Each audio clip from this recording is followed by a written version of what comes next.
Number 13، کیا قرض لے کر قربانی کر سکتے ہیں یا نہیں؟ یا دوسرے سوال میں، کیا قربانی کے لیے قرض لینا چاہیے؟ جب قربانی فرض نہیں ہے تو قرض کی کیا ضرورت ہے؟ وہ فرض ہی نہیں ہے تو قرض لینے کی ضرورت نہیں ہے۔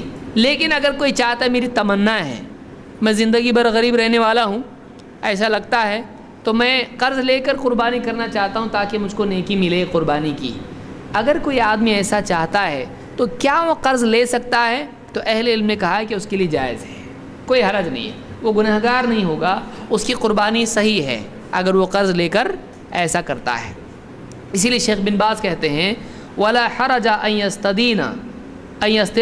يَسْتَدِينَ الْمُسْلِمُ لِيُضَحِّيَ إِذَا كَانَ عِنْدَهُ قُدْرَةٌ عَلَى الْوَفَاءِ، کسی مسلمان کے لیے قرض لینا قربانی کے لیے اگر اس میں طاقت ہو قرض لوٹانے کی تو اس کے لیے کوئی مسئلہ نہیں ہے، کوئی حرج نہیں ہے، وہ کر سکتا ہے، اس کے لیے کوئی منائی نہیں ہے، اس کے لیے کوئی منائی نہیں ہے۔